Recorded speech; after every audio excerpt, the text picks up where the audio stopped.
किसी भी political party से किसी का सपोर्ट नहीं है और प्रोटेस्ट किसी के बाप की जागीर नहीं है कि रज़ा अंसारी करेगा या जेएनयू वाला करेगा या जामिया वाला करेगा। प्रोटेस्ट हर व्यक्ति का अपना अधिकार है हिंदुस्तान में।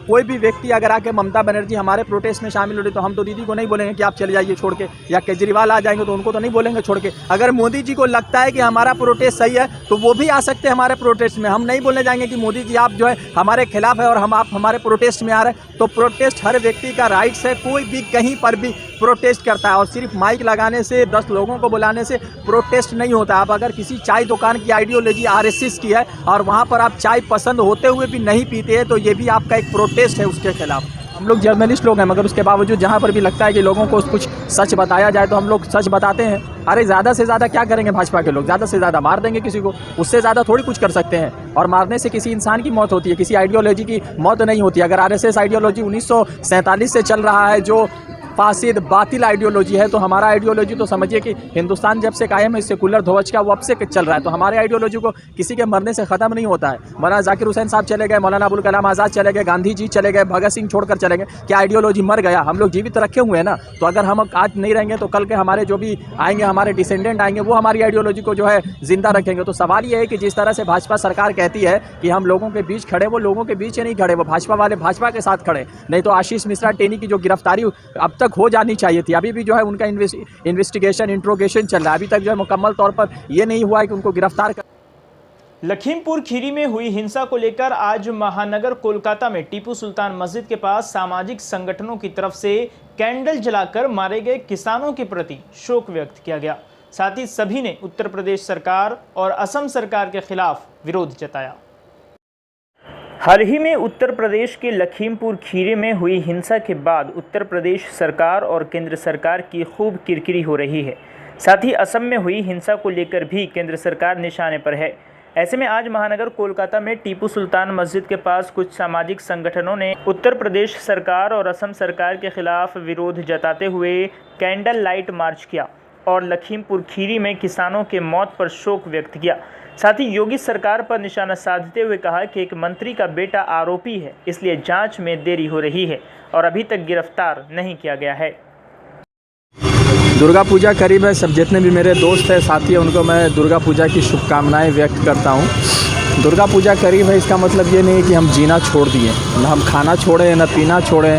तो आज के वक्त 2014 से लगातार जो है प्रोटेस्ट हमारे जीवन का एक हिस्सा है। तो दुर्गा पूजा के प्रोटोकॉल को या सेफ्टी गाइडलाइंस को हम फॉलो ज़रूर करेंगे, मगर जो हमारे किसान भाई के साथ 3 तारीख को लखीमपुर खीरी में होता है, फिर उसके बाद एक ऐसी घटना और जो है दिल्ली में किसानों के साथ होता है, फिर उसके बाद करनाल में जिस तरह की घटना होती है, उत्तर प्रदेश के और अन्य शहरों में उनके प्रोटेस्ट को रोका जाता है। तो हम लोग इस बात का मानते हैं कि आप जो है हर एक व्यक्ति को, चाहे वो किसी भी फील्ड में हो, उनको जो है अपने तौर पर प्रोटेस्ट करना पड़ेगा। हम लोग जर्नलिस्ट लोग हैं मगर उसके बावजूद जहाँ पर भी लगता है कि लोगों को कुछ सच बताया जाए तो हम लोग सच बताते हैं। अरे ज़्यादा से ज़्यादा क्या करेंगे भाजपा के लोग, ज़्यादा से ज़्यादा मार देंगे किसी को, उससे ज़्यादा थोड़ी कुछ कर सकते हैं। और मारने से किसी इंसान की मौत होती है, किसी आइडियोलॉजी की मौत नहीं होती। अगर आरएसएस आइडियोलॉजी 1947 से चल रहा है जो फासिद बातिल आइडियोलॉजी है तो हमारा आइडियोलॉजी तो समझिए कि हिंदुस्तान जब से कायम है सेकुलर ध्वज का वो अब से चल रहा है। तो हमारे आइडियोलॉजी को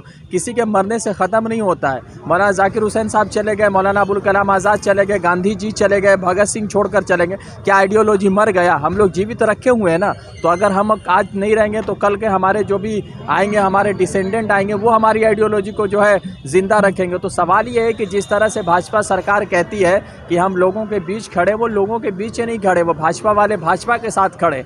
नहीं तो आशीष मिश्रा टेनी की जो गिरफ्तारी अब तक हो जानी चाहिए थी, अभी भी जो है उनका इन्वेस्टिगेशन इंट्रोगेशन चल रहा है। अभी तक जो है मुकम्मल तौर पर यह नहीं हुआ है कि उनको गिरफ्तार कर लिया गया। दूसरी तरफ अगर कोई व्यक्ति उमर खालिद है, शर्जील इमाम है या दूसरे ऐसे लोग हैं जो प्रधानमंत्री नरेंद्र मोदी के खिलाफ या मोदी जी के खिलाफ बात कर रहे हैं तो उनको जो है बिना इन्वेस्टिगेशन का, बिना केसेस का 2-2 साल 3-3 साल बस रखा जाता है और उसको कोई इन्वेस्टिगेशन नहीं।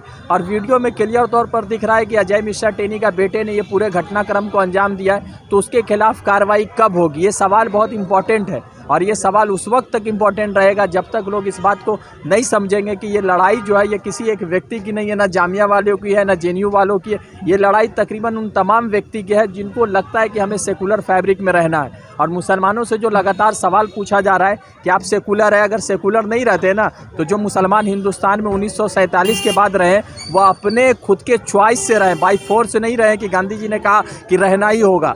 गांधी जी के कहने से नहीं बल्कि यहाँ पर अपने सेकुलर स्ट्रक्चर में रहना चाहते थे, इसीलिए यहाँ पर रहे। हमारे देश में पेट्रोल 104 रुपया चला गया, उस पर कोई बात नहीं। पाकिस्तान में टमाटर कितने का बिक रहा है, इस पर बहुत बात हो रही है। पाकिस्तान ने क्या किया, पाकिस्तान से चाइना का क्या गठबंधन है, इस पर बहुत बात होती है। किसानों के साथ जो हो रहा है, चाहे उनके एमएसपी को लेकर बात हो रही हो या उनके किसी भी ऐसे डिमांड को लेकर बात हो रही जो कहीं ना कहीं उनके राइट्स को लेकर है, तो मुझे लगता है कि भाजपा वालों को हमें किसी भी तरह के पॉलिटिक्स से हटकर पहले किसानों के बात को सुना जाना चाहिए और किसान के जो भी डिमांड है उनको पहले एक्सेप्ट करना चाहिए। आप समझिएगा कि अभी एयर इंडिया को इन्होंने बेचा है, एयर इंडिया को 18,000 करोड़ में जो है बिड लग गया, उस मतलब के बेच दिया गया टाटा ग्रुप को। आपको एक बात बताते हैं कि एक ज़माना था कि जब श्रीमती इंदिरा गांधी ने एयर इंडिया को वापस टाटा से ख़रीदा था, और हमारी भारतीय सरकार ऐसी है कि खरीदे हुए चीज़ को बेच रही है और फिर उसके बाद कहती है कि कांग्रेस ने क्या किया। अगर एक कांग्रेस ने कुछ नहीं किया तो जो आप बेच रहे हो आपके बाप का तो नहीं है,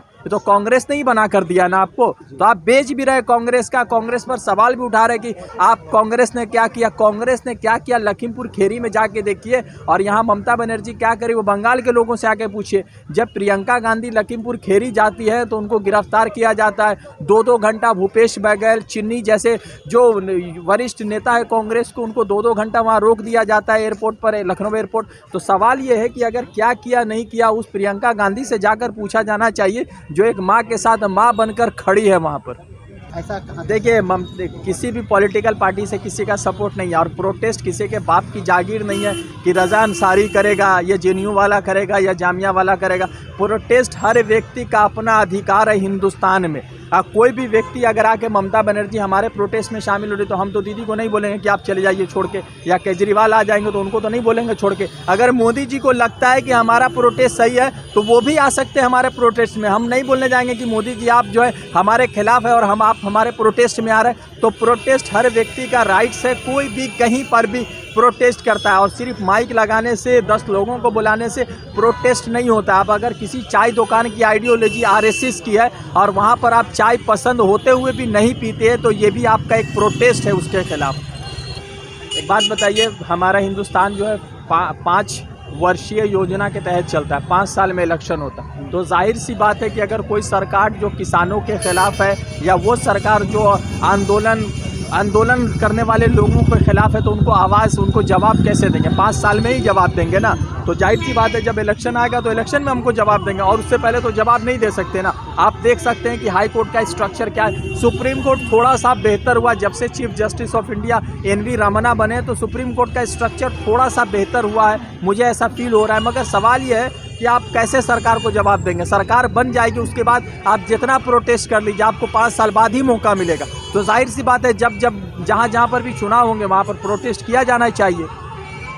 इंसाफ दिलाना हमारा काम नहीं है, इंसाफ दिलाना कोर्ट का काम है। हम लोग बस इतना कर सकते हैं कि जो लोग सोए हैं उनको जगा सके, चाहे पत्रकारिता के माध्यम से हो, अपनी आवाज़ के माध्यम से, अपने स्लोगन के माध्यम से उनको जगा सकते हैं। हम लोग नहीं कर सकते। अगर हम ही लोगों को करना होता तो हमारे में और RSS में कोई फ़र्क नहीं, क्योंकि RSS भी कोर्ट प्रेशर में नहीं जाता, बल्कि कोर्ट के बाहर ही इंसाफ और सबको जो है वो सबको इंसाफ दे रहा है। तो हम लोग इंसाफ जो है कोर्ट से प्रयास कर रहे हैं, कोर्ट से उम्मीद है हमारा, तो कोर्ट हमें इंसाफ देगा। जो परिजन जिन लोगों के पीड़ित हुए हैं, जो लोग जो है इस घटनाक्रम में शहीद हो गए, उनके प्रति मेरी संवेदनाएं हैं, और मैं उम्मीद करता हूं कि देश के प्रधानमंत्री को भी सोचना चाहिए। और वो जो लगातार ये बात कर रहे हैं कि सबका साथ, सबका विकास, सबका विश्वास, ऐसा कुछ प्रधानमंत्री जी नज़र नहीं आ रहा है। कृपया करके अगर कुछ करना चाहते हैं तो गड्डी छोड़ दीजिए, पूरा देश का भला हो जाएगा। आएंगे कि सबसे पहली बात कि ना, चाहे आसाम हो, चाहे आपके उत्तर प्रदेश हो, या किसानों का मामला हो या किसी का भी मामला हो, अगर कोई जुल्म करेगा तो इसी तरह से बंगाल से और इस कलकत्ते जैसे शहर से आवाज़ जैसे उठती आई है, उठती रहेगी इंशाअल्लाह, ताकि हम ये साबित करें कि हम ना जालिम के ख़िलाफ़ हैं और मज़लूम के साथ हैं। जब है ना जुल्म होगा फ़ौरन ही आप आवाज़ उठाएंगे या 1 साल के बाद आवाज़ उठाएंगे। इससे पूजा से कोई ताल्लुक़ नहीं है, बल्कि पूजा करने वाले भी इसमें शामिल हैं, तो है ना पूजा से क्या प्रॉब्लम होगी। खास से बताएं। मुद्दा ये है कि ये जुल्म ख़त्म किया जाए और ये हिंदुस्तान की जो छवि बिगाड़ी जा रही है उसको ख़त्म किया जाए, क्योंकि ये हमारा हिंदुस्तान नहीं है जो मीडिया दिखला रही है, जो हिंदुस्तान के लोगों को दिखलाया जा रहा है। तो सरकार नहीं सुन रही है, लेकिन इंसान अगर हम लोग चाहें, हम लोग एक साथ होकर कुछ भी ना पलट सकते हैं मामला। सेंट्रल को हम लोग पलट सकते हैं, क्योंकि हमारी वजह से सेंट्रल है, सेंट्रल की वजह से हम लोग नहीं है। बहुत बहुत